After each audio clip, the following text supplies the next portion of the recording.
खबर उत्तर प्रदेश देख रहे हैं आप। लोकमंच न्यूज में आपका स्वागत है। मैं हूं आपके साथ सुरभि राजपूत। अब सीधे रुख करते हैं खबरों की ओर और इस वक्त की बड़ी खबर यूपी के मिर्जापुर से सामने आ रही है। सीएम योगी आदित्यनाथ का मिर्जापुर दौरा। मुख्यमंत्री विधानचल में कर सकते हैं पूजा अर्चना। सीएम अधिकारियों और जनप्रतिनिधियों से भी करेंगे बातचीत। तो एक और दौरा आज सूबे के मुखिया योगी आदित्यनाथ का मिर्जापुर दौरे पर है। मुख्यमंत्री विंध्याचल में पूजा अर्चना भी कर सकते हैं और साथ ही इस दौरे के दौरान सीएम अधिकारियों और जनप्रतिनिधियों के साथ बातचीत भी करने वाले हैं। कोरोना को लेकर ये अहम दौरा है। महामारी को लेकर लगातार सूबे के मुखिया योगी आदित्यनाथ यूपी के अलग अलग जिलों का दौरा कर रहे हैं। आज एक और दौरा है उनका मिर्जापुर में दौरे के दौरान वो विंध्याचल में पूजा अर्चना भी करने वाले हैं। अधिकारियों और जनप्रतिनिधियों के साथ बातचीत भी करने वाले हैं।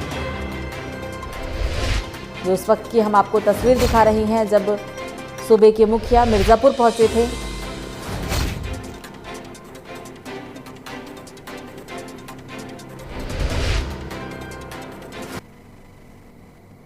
तो हरदोई से अगली बड़ी खबर। आने वाले चक्रवाती तूफान यास का दिखने लगा असर। यास तूफान के अलर्ट के बाद कई ट्रेनें हुई निरस्त। हरदोई से ले होकर गुजरने वाले 3 जोड़ी ट्रेनों को किया गया है निरस्त। बाघ एक्सप्रेस, दून एक्सप्रेस समेत पंजाब मेल को भी किया गया है निरस्त। ट्रेनों के निरस्त होने से बढ़ी यात्रियों की मुश्किलें। एक दिन के लिए ट्रेनों का संचालन फिर से हुआ निरस्त। तो तूफान के कहर को देखते हुए हरदोई में आने वाले चक्रवाती तूफान यास का साफ तौर पर यहां असर दिखा है और यही वजह है कि यास तूफान के अलर्ट के बाद कई ट्रेनों को निरस्त कर दिया गया। हरदोई से होकर गुजरने वाली 3 जोड़ी ट्रेनों को निरस्त किया गया। बाघ एक्सप्रेस, दून एक्सप्रेस समेत पंजाब मेल को भी निरस्त कर दिया गया। ट्रेनों के निरस्त होने के बाद यात्रियों की मुश्किलें बढ़ती नजर आ रही हैं। एक दिन के लिए सभी ट्रेनों का संचालन निरस्त किया गया है। और इस खबर पर ज्यादा जानकारी के लिए हमारे साथ फोन लाइन पे हमारे संवाददाता पुलकित जुड़ गए हैं। पुलकित, यास तूफान को देखते हुए ये अलर्ट जारी किया गया, क्या ज्यादा जानकारी है आपके पास? पुलकित जी देखिए, आपको हम बताना चाहेंगे कि यास तूफान को लेकर प्रदेश सरकार द्वारा अलर्ट जारी किया गया था। इसके बाद रेल प्रशासन ने तमाम ट्रेनों को निरस्त किया है। वहीं हरदोई से होकर गुजरने वाली 3 ट्रेनें शामिल है जिसमें बाघ, पंजाब मेल और दून एक्सप्रेस है। जब इस बात हमने हरदोई CMI अंबुज मिश्रा से बात की तो उन्होंने बताया कि फिलहाल ट्रेनों को 1 दिन के लिए निरस्त किया गया है। उसके बाद जो है तूफान की स्थिति का आकलन किया जाएगा। उसके बाद रेल प्रशासन आगे निर्णय लेगा। बिल्कुल, काफी यात्रियों की परेशानी भी बढ़ी है क्योंकि जाहिर सी बात है ट्रेन के निरस्त होने के बाद जिन यात्रियों को अपने मंजिल तक पहुंचनी थी उन्हें काफी दिक्कत परेशानी हो रही है। ऐसे में यात्रियों का क्या कहना है? जी देखिए, ऐसे में यात्रियों का जो है साफ तौर पर कहना है कि उनको आरक्षण करवाने के लिए पहले से ही काफी मुश्किलों का सामना करना पड़ता था। 120 दिन पहले वो अपने कंफर्म सीट के लिए 120 दिन पहले आरक्षण करवाते थे। ऐसे में अचानक से ट्रेन निरस्त होने से उनका कंफर्म सीट जो है वो कैंसिल हो गई, उनको नहीं मिल रही है। अब वो अगर आगे की यात्रा करते हैं तो उनको वेटिंग में रिजर्वेशन मिलेगा, जिससे उन्हें काफी असुविधा का सामना करना पड़ेगा। बिल्कुल पुलकित, तमाम जानकारी के लिए पुलकित आपका शुक्रिया।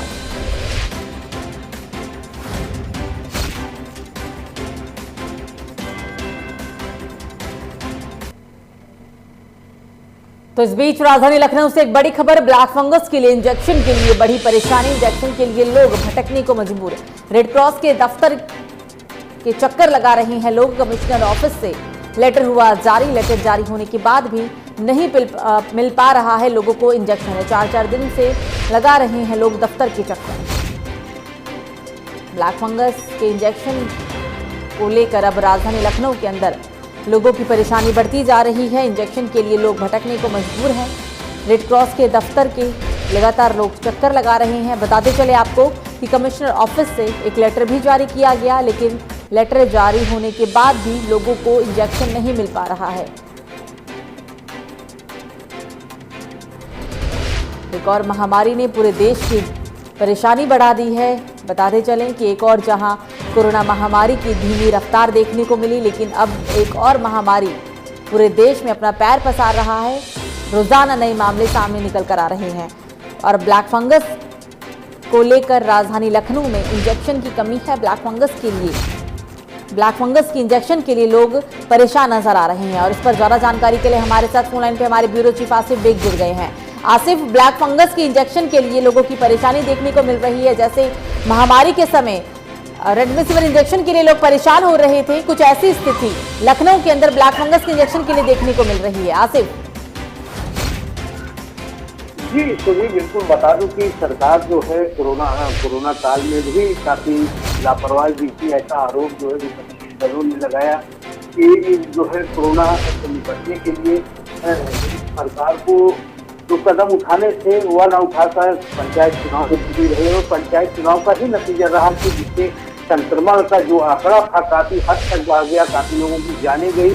लेकिन अब जब कोरोना की रफ्तार धीमी हुई तो इस बीच जो है ब्लैक फंगस ने दस्तक दे दी है।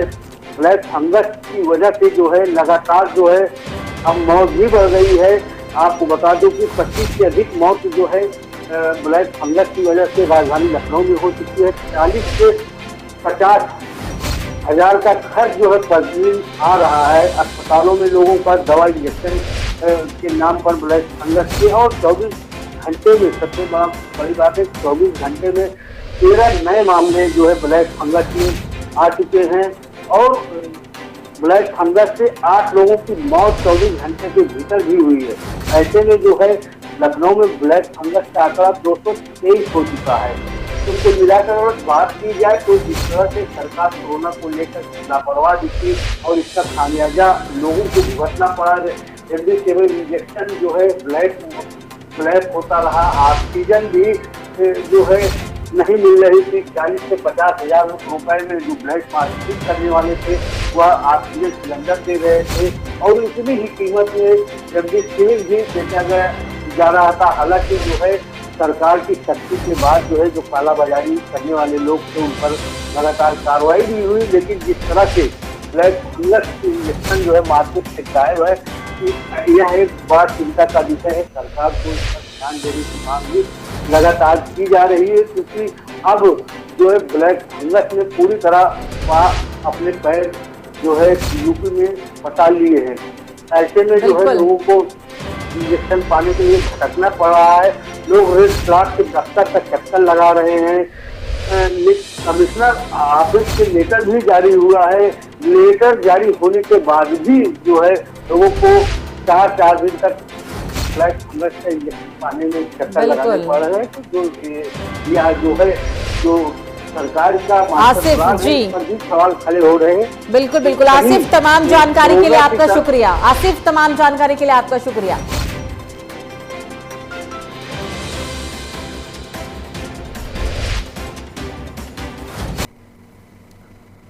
तो चीन की वुहान से निकला जहर पूरे विश्व में कहर बनकर लोगों को निगल रहा है। उन्नाव सहित पूरे यूपी में लॉकडाउन लगाकर आम जनता को कोरोना कहर से बचाने के लिए सरकार लगातार लॉकडाउन को आगे बढ़ा रही है। लोकमंच न्यूज के संवाददाता भानु सिंह चंदेल ने ग्राउंड जीरो से कवरेज करते हुए खाकी पुलिस की मुस्तैदी को लेकर एक नजारा पेश किया है। उन्नाव जिले के माखी थाना क्षेत्र के कस्बा चकलवंशी में पुलिस प्रशासन की मौजूदगी में लॉकडाउन का खुलेआम दुकानदार उल्लंघन कर रहे हैं। ड्यूटी पर तैनात पुलिसकर्मी मूकदर्शक बनकर कोरोना काल का मजा लूट रहे हैं।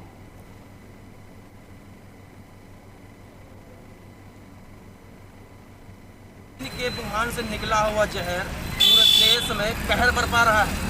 कोरोना महामारी से लोगों को निजात नहीं मिली थी, इसमें ब्लैक फंगस आकर के लोगों का जीना मुश्किल कर रहा है।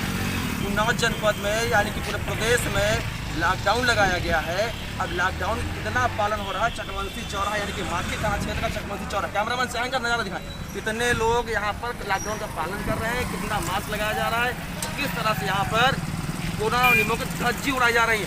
जिनके पास मास्क है नहीं, जो लगा के रखे हुए हैं, वो सिर्फ खाना पूर्ति कर रहे हैं। बता अभी प्रशासन में बैठा हुआ है, लेकिन इन आंखों के सामने यहाँ पर लोग खुलेआम कोरोना नियमों की धज्जियाँ उड़ा रहे हैं, साथ साथ में लॉकडाउन का उल्लंघन कर रहे हैं। लेकिन प्रशासन के कानों में जूं तक नहीं जग रही है। अब ऐसे में ऐसे लोगों को क्या कहेंगे आप कि लोग मास्क का प्रयोग नहीं कर रहे हैं, कर भी रहे हैं तो सिर्फ खाना पूर्ति इस तरह से। उसके अलावा लॉकडाउन का खुलेआम उल्लंघन किया जा रहा है। लॉकडाउन है, आप देखेंगे लॉकडाउन देखिए कैमरा जैसे ही मेरा चला, यहाँ दुकानों पर पर्दे पड़ने शुरू हो गए। ये हालात हैं। प्रशासन बगल में बैठा हुआ है, यहाँ के देख रेख के लिए कोई लॉकडाउन को उल्लंघन न कर पाओ, दुकानें न खुल पाओ, लेकिन जैसे ही मेरा कैमरा चला वैसे ही लोगों ने दुकानों पर डाल दी है। प्रशासन भी उनके चेहरे पर मास्क आ रहे हैं, ये पुलिस भी बिना मास्क के आराम से टाइम पास कर रहा है, ड्यूटी के नाम से खाना पूर्ति कर रहे हैं।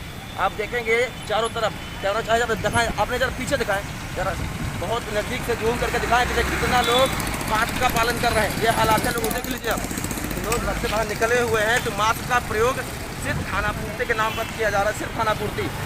ऐसे हालातों में अगर यही स्थितियाँ रहीं तो सरकार क्या करेगी जब लोग जागरूक नहीं होंगे, समझदार नहीं होंगे इस महामारी लेकर के, जहाँ पर लाखों लोगों की मौत हो चुकी है कि फिर भी लोग ऐसे हैं घर से बाहर निकलने से बाज नहीं आ रहे। ये हकीकत ग्राउंड जीरो की धरातल की हकीकत है। ये 9 जनपद की चक्रवंशी कस्बा जो कि माकी थाना क्षेत्र में आता है, ये हालात है। प्रशासन सिर्फ यहाँ पे खाना पूर्ति के नाम पर बैठा हुआ, दुकानें खुली है, लोग आ रहे हैं, बैठ रहे हैं, मास्क का प्रयोग नहीं। क्या होगा ऐसे हालातों में, क्या करूँ? वाकई में लॉकडाउन लगा, कोरोना पे अंकुश लगाया जा सकता है, लॉकडाउन तो लगाया गया, कोरोना पर अंकुश नहीं लगा। संक्रमित जो मरीज उनके मिलने की संख्या कम हुई, लेकिन लोग इस तरह से अगर अपनी जिम्मेदारियों को दूर भागेंगे, उनको नहीं समझेंगे तो क्या होगा? आप देखिए, हमारे पीछे भी जा रहे हैं भाई साहब हैं, मास्क नहीं है, ये हालात है। इस तरह से लॉकडाउन का पालन किया जा रहा है, ये लॉकडाउन का पालन किया जा रहा है। इस तरह से दूर दूर देखेंगे आप तो इस बीच शाहजहांपुर से एक बड़ी खबर सामने आ रही है। ब्लैक फंगस ने दी दस्तक। थाना कुटार क्षेत्र से ब्लैक फंगस के 2 केस सामने आए। ब्लैक फंगस की शिकार महिला और पुरुष की हालत गंभीर। दोनों को शाहजहांपुर मेडिकल कॉलेज से लखनऊ किया गया रेफर। तो जिले शाहजहांपुर से भी ब्लैक फंगस के 2 मामले सामने आए हैं। ब्लैक फंगस ने जिले में दस्तक दे दी है। थाना कुटार क्षेत्र से ब्लैक फंगस के 2 केस सामने आने के बाद इलाके में दहशत का माहौल बन गया है। ब्लैक फंगस की शिकार महिला और पुरुष दोनों की ही हालत गंभीर बताई जा रही है। दोनों को शाहजहांपुर मेडिकल कॉलेज से लखनऊ के लिए रेफर कर दिया गया है। और इस खबर पर ज्यादा जानकारी के लिए हमारे साथ फोन लाइन पे हमारे संवाददाता मनोज मिश्रा जुड़ गए हैं। मनोज जी, ब्लैक फंगस के शाहजहांपुर में 2 नए मामले सामने आए हैं।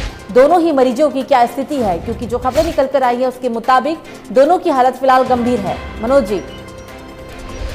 शाहजहांपुर में भी ब्लैक फंगस ने जो है दस्तक दे दी है। इसी क्रम में जो है थाना खुटार क्षेत्र में 2 मरीज जो है निकले हैं। एक तो पहले निकला था जिसको प्रशासन ने जिसकी कोई नहीं दी थी, ना कोई जानकारी दी थी, लेकिन दूसरी जब महिला इसकी शिकार हुई है, संक्रमित हुई है, तो इसकी जानकारी हुई। गंभीर हालत में इसे जिला चिकित्सालय लाया गया, मेडिकल कॉलेज में भर्ती कराया गया, लेकिन वहाँ पर हालत गंभीर देखते हुए लखनऊ मेडिकल कॉलेज के लिए रेफर किया गया। जी मनोज, तमाम जानकारी के लिए सर आपका बहुत बहुत शुक्रिया।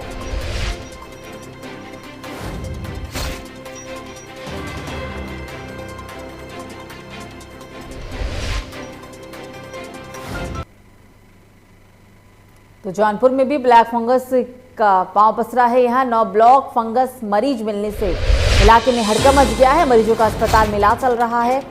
वाराणसी में 3, लखनऊ में भी इन तीनों ही मरीजों का इलाज चल रहा है। सीएमओ डॉक्टर राकेश कुमार ने ब्लैक फंगस मरीजों की पुष्टि की है।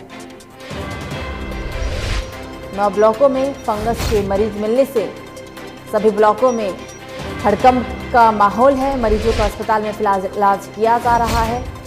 वाराणसी में 3 जो मरीज हैं उन सभी का इलाज अब लखनऊ में किया जा रहा है। सीएमओ डॉक्टर राकेश कुमार ने ब्लैक फंगस के मरीज की पुष्टि की है।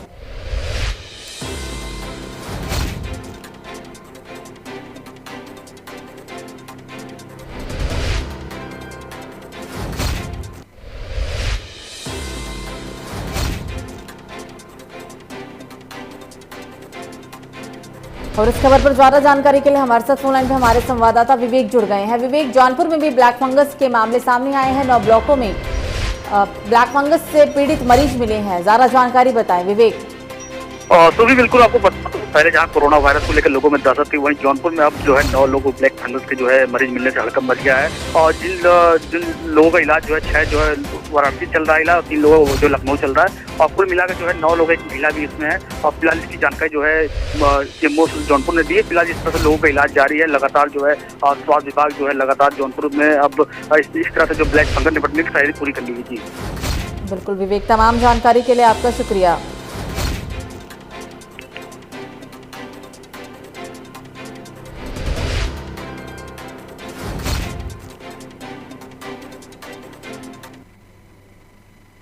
तो लखीमपुर खीरी से बड़ी खबर। सब इंस्पेक्टर को बदमाशों ने मारी गोली। सब इंस्पेक्टर अशोक कुमार हुए घायल। 2 ग्रामीण भी हुए हैं घायल। जिले के थाना निघासन क्षेत्र की बढ़वा पुलिस चौकी प्रभारी के हैं अशोक कुमार। शातिर हिस्ट्री शीटर को पकड़ने के लिए गई थी पुलिस।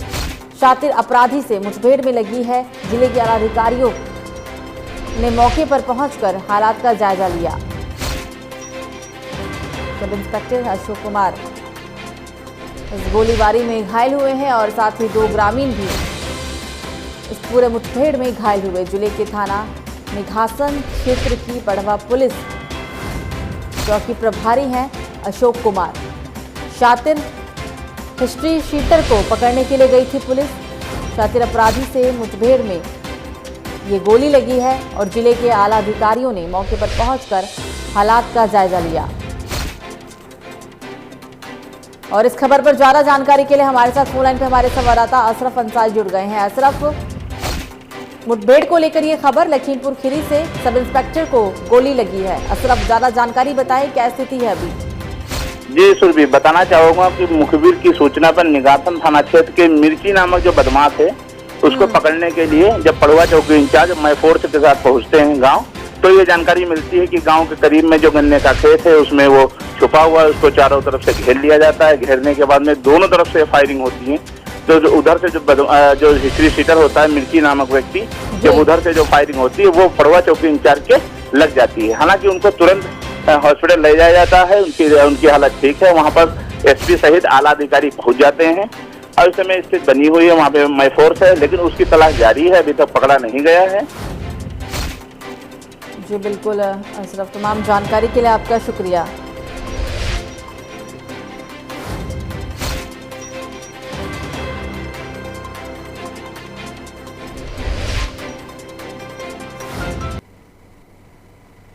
तो खबरों में आगे बढ़ते हैं और अब बात करेंगे जालौन की। संदिग्ध अवस्था में खेत में मिला बुजुर्ग का शव। बड़ी खबर जालौन से सामने आ रही है। ग्रामीण ने घटना की सूचना पर ग्रामीणों को पुलिस को इस बात की जानकारी दी। मामले की जांच में जुटी है पुलिस। मृतक बुजुर्ग की अभी तक कोई भी शिनाख्त नहीं हो पाई है। कठोंद थाना क्षेत्र बुंदेलखंड ढाबा के पीछे की ये पूरी घटना है। तो जालौन से अगली बड़ी खबर सामने आ रही है, जहां संदिग्ध अवस्था में खेत में पड़ा एक बुजुर्ग का शव मिला और इस बात की जानकारी ग्रामीणों ने पुलिस को दी। मौके पर पहुंची पुलिस ने मामले की कार्रवाई में फिलहाल पुलिस जुट गई है। और आपको बताते चले कि अभी तक मृतक बुजुर्ग की शिनाख्त नहीं हो पाई है। कठोंद थाना क्षेत्र के बुंदेलखंड ढाबा के पीछे की ये पूरी घटना है।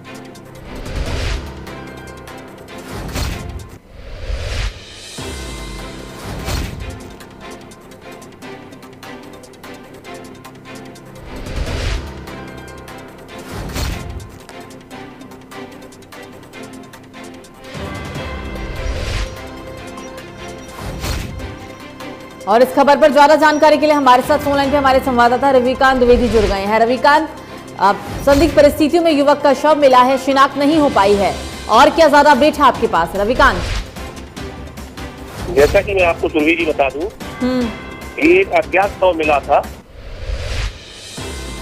अज्ञात शव? मैं रविकांत सुन पा रही हूँ आपको, बोलिए आप। रविकांत, आपकी आवाज आ रही है, जी बोलिए। जी, जैसा कि सुरभि जी मैं आपको बता दूं, एक संदिग्ध अवस्था में खेत में एक बुजुर्ग का शव मिला था। जो शव मिला था वो खेत में शव मिले, स्थानीय राहगीरों ने पुलिस को इसको सूचना दी और सूचना मिलने पर स्थानीय पुलिस मौके पर पहुंची और सबको कब्जे में लेकर पोस्टमार्टम की प्रक्रिया शुरू कर दी गई। शिनाख्त हो गई है मृतक बुजुर्ग के शव की कि कौन थे ये? अभी तक मृतक बुजुर्ग की कोई शिनाख्त नहीं हो पाई है। प्रशासन लगा है कि इसकी शिनाख्त हो जाए, लेकिन अभी तक कोई शिनाख्त इसकी नहीं हो पाई है। बिल्कुल, तमाम जानकारी के लिए रविकांत आपका शुक्रिया।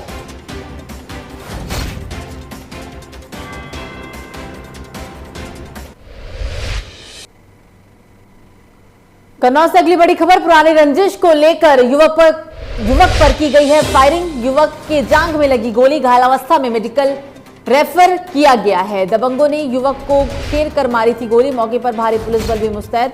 थाना ठठिया के खुशवनपुरवा का यह पूरा मामला है। पुरानी रंजिश को लेकर युवक पर गोली चलाई गई, जांघ में गोली लगी है और घायल अवस्था में इस युवक को जिला अस्पताल में भर्ती कराया गया है।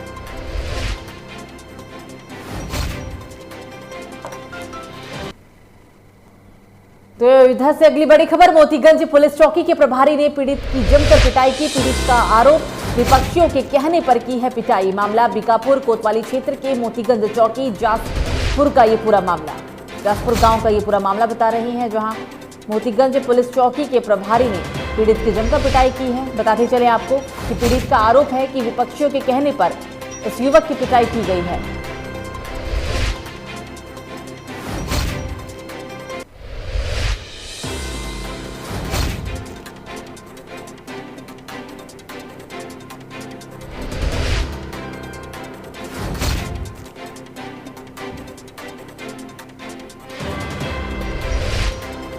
पीड़ित का आरोप है कि विपक्षियों के कहने पर पुलिस वालों ने इस शख्स की पिटाई की है।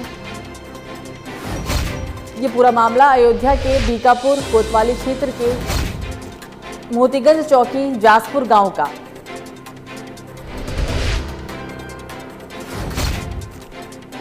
पुलिस चौकी के प्रभारी ने इस युवक को जमकर पीटा। और इस खबर पर ज्यादा जानकारी के लिए हमारे साथ फोन लाइन पर हमारे संवाददाता जुड़ गए हैं विनय कुमार मिश्रा। विनय, पूरा मामला बताएं आप कि किस वजह से इस युवक की पिटाई की गई है। जी सुरभि जी, यहाँ पे बताना चाहूंगा कि मामला जो है बीकापुर कोतवाली क्षेत्र के मोतीगंज पुलिस चौकी का है जी। यहाँ पे पीड़ित अपनी जमीन के विवाद को लेकर के पुलिस चौकी इंचार्ज से शिकायत करने के लिए पहुंचा था, लेकिन वहाँ पे पुलिस चौकी इंचार्ज ने उसकी शिकायत को नजरअंदाज करते हुए जो है उसको वहाँ पे बेरहमी से पिटाई की है, जिसको तस्वीरों में साफ तौर पे देखा जा सकता है कि उसके पीठ पर किस तरीके से निशान है जी। और आरोपी का भी कहना है कि चौकी इंचार्ज ने जो है बेरहमी से हमारी शिकायत भी नहीं सुनी और वहाँ पे पिटाई कर दी, और उसने जिसकी शिकायत जो है एसएसपी से की है, लेकिन अब ये देखने वाला होगा कि एसएसपी अपनों के खिलाफ क्या कार्रवाई करते हैं। बिल्कुल, तमाम जानकारी के लिए आपका शुक्रिया।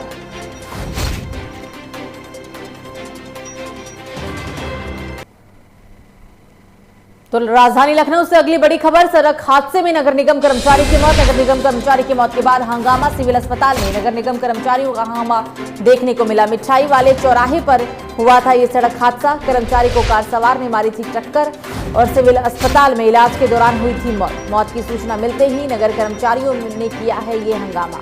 घटना की सूचना पाकर मौके पर पहुंची पुलिस ने मामला शांत करवाया। गोमती नगर थाना क्षेत्र के मिठाई वाले चौराहे का ये पूरा मामला है। तेज रफ्तार का कहर देखने को मिला। कार की टक्कर में नगर निगम के एक कर्मचारी की मौत हो गई। मौत के बाद कर्मचारियों ने जमकर बवाल काटा है।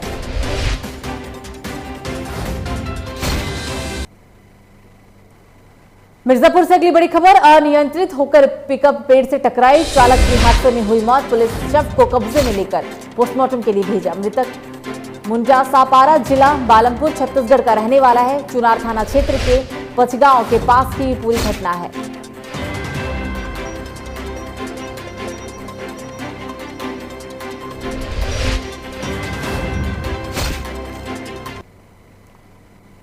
तो अगली खबर शाहजहांपुर से, जहां खुंदागंज क्षेत्र में 6 महीनों से तेंदुओं ने आतंक मचा रखा था। क्षेत्र के किसान अपने खेत में भी जाने से डरते थे। तेंदुए ने नगला ब्रहीम में 2 कुत्तों एवं एक बकरी, देहात मालिक में एक बछड़े को भी अपना शिकार बना लिया था, जिसकी वजह से आसपास के क्षेत्र में लोगों में दहशत का माहौल बन गया था। लेकिन महमूदपुर गांव के गर्रा नदी के किनारे खेत में सोमवार की दोपहर तेंदुए का शव मिला।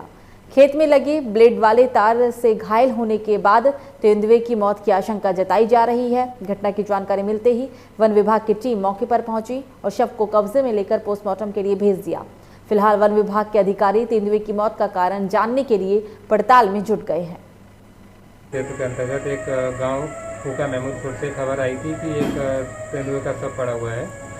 सूचना का संज्ञान लेकर तत्काल टीम को मौके पर रवाना किया गया और मैं भी घटनास्थल पर पहुंचा। वहां पर एक तेंदुए का शव बरामद किया गया है। प्रथम दृष्टया देखने से उसके सभी बाहरी अंग सुरक्षित हैं और उसको पोस्टमार्टम हेतु IVRI बरेली भेजा जा रहा है। उसके उपरांत ही मृत्यु के कारणों का पता चलता है। तो नोएडा के थाना 49 क्षेत्र के सेक्टर 74 स्थित सोरखा गांव के पास एक कार सवार व्यक्ति पर 2 कार में आए बदमाशों ने गोली चला दी, जिसमें कार सवार युवक बाल बाल बच गया। घटना का वीडियो सोशल मीडिया पर वायरल हुआ है। आपको बता दें कि पीड़ित पक्ष ने थाने में कुछ लोगों के खिलाफ शिकायत भी दर्ज कराई है, जिसमें ये कहा गया है कि दरअसल ये हमला संभल में से नवनिर्वाचित जिला पंचायत सदस्य के जान से मारने की नीयत से किया गया था। हालांकि जिला पंचायत सदस्य उस वक्त कार में मौजूद नहीं था। फिलहाल पुलिस ने मामला दर्ज कर लिया है और पुलिस जांच पड़ताल में भी जुटी हुई है। और इस खबर पर ज्यादा जानकारी के लिए हमारे साथ फोन लाइन पे हमारे संवाददाता हरिशंकर जुड़ गए हैं। हरिशंकर, अच्छी बात ये रही कि बाल बाल बच गए कार सवार, ज्यादा जानकारी बताइए। आरोप है कि जी सुरभि जी, आपको बता दें ये घटना नोएडा सेक्टर 49 49 थाना क्षेत्र सेक्टर 74 स्थित सोरखा गांव की है। ये करीबन कल 3 बजे दोपहर की घटना थी, जब ये कार सवार जो फॉर्च्यूनर कार थे आगे ये जा रहे थे। पीछे से बदमाशों ने कार को रोकने की भी कोशिश की और कुछ ही दूर जाने वक्त पीछे से इन्होंने फायरिंग भी चालू कर दी। मौके पर देखा जाए सीसीटीवी फुटेज में ये घटना पूरी तरीके से कैद हो गई है। और इसी पे एडीसीपी रणदीप विजय सिंह ने भी बोला है कि घटना के क्रम को देखते हुए जानकारी की जा रही है और गाड़ियों की नंबर को उन्होंने ट्रेस करके उनकी पूरी पुख्ता जानकारी की जा रही है। ये घटना जिस प्रकरण मतलब जिस जगह हुई है, बताया जा रहा है कि ये पूर्व प्रत्याशी रहे हैं और अभी नवनिर्वाचित ये प्रधानी मतलब इन्होंने अभी पंचायत सदस्य का जो पर्चा किया था इन्होंने, उसमें नवनिर्वाचित सदस्य भी रहे हैं ये, और संबल से इन्होंने पर्चा किया था। जी बिल्कुल हरिशंकर, तमाम जानकारी के लिए आपका शुक्रिया।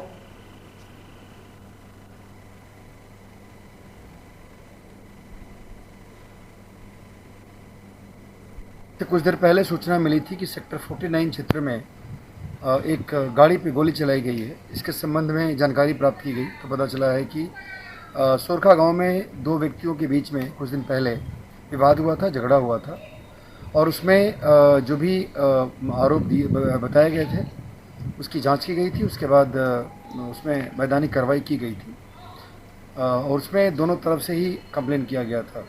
आज एक पक्ष की तरफ से दोबारा ये कंप्लेन किया गया है कि उनकी गाड़ी का पीछा करते हुए कुछ व्यक्तियों ने उनकी गाड़ी पे गोली चलाई है। इसके संबंध में एक फुटेज प्राप्त हुई है। हमारी 49 की टीम एसीपी 3rd उस फुटेज की जांच कर रहे हैं और इस तथ्य की पुष्टि की जा रही है। उस जांच के बाद जो भी फाइंडिंग्स होगी, जो एविडेंस मिलेंगे, उसके हिसाब से हम वैधानिक कार्रवाई करेंगे। तो राजधानी लखनऊ के पीजीआई अस्पताल में एक ऐसा मामला सामने आया है जिसमें मरीज के पेट में ब्लैक फंगस मिला है। 82 साल के बुजुर्ग के पेट में ब्लैक फंगस की पुष्टि होने के बाद डॉक्टरों की टीम मरीज की स्थिति पर लगातार नजर बनाए हुए है। बुजुर्गों के बेटे ने बताया है कि खून की उल्टी होने के बाद डॉक्टर से कंसल्ट किया और लखनऊ में पीजीआई अस्पताल में एडमिट भी कराया गया, जहां जांच के बाद ब्लैक फंगस की पुष्टि हुई।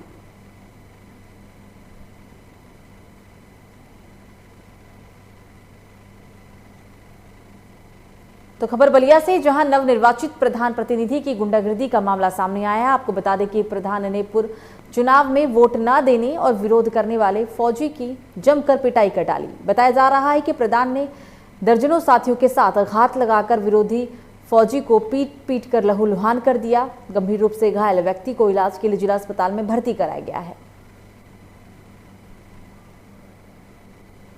मैं अभी बलिया के सदर हॉस्पिटल में भर्ती हूँ। कल मैं 8 बजे हरचंद बस्ती में एक नेवता था, वहाँ खाने के लिए गया था। जाते समय अपनी गाड़ी खड़ा किया, तब तक वो लोग पहले से ही घात लगा के बैठे थे। ईटा पत्थर और फरसा से मेरे को वार किए और गाड़ी भी तोड़ दिए और मेरे को मार के बेहोश कर दिए। वो नवनिर्वाचित अभी प्रधान जी थे, राजेश यादव और कमलदेव यादव, और उसका एक भगिना है मिथिलेश और सनी बिरदानंद पुत्र। वो मैं इस बार चुनाव में वोट नहीं दिया और जो गांव के काम हुआ है उसके बारे में मैं समाज सेवा के रूप में सवाल पूछता रहता हूं, इसीलिए मेरे पर जानलेवा हमला किया गया। तो अमेठी के जगदीशपुर थाना क्षेत्र के रंकापुर के पास बाइक के आमने सामने टक्कर में 2 लोगों की मौत हो गई है। आपको बता दें कि युवक गायमऊ और पूरब गांव के निवासी थे। इस सड़क दुर्घटना में 3 लोग गंभीर रूप से घायल भी हुए हैं। घायल को सीएससी जगदीशपुर से लखनऊ रेफर कर दिया गया। बताते चले कि एक बाइक पर 2 और एक पर 3 युवक सवार थे, जिसमें 2 की मौत हो गई और 3 गंभीर रूप से घायल हैं।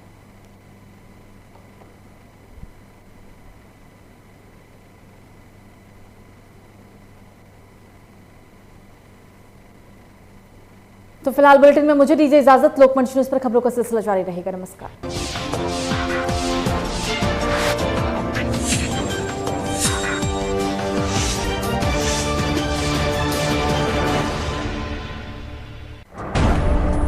पहाड़ से लेकर मैदान तक, शहर से लेकर गांव तक,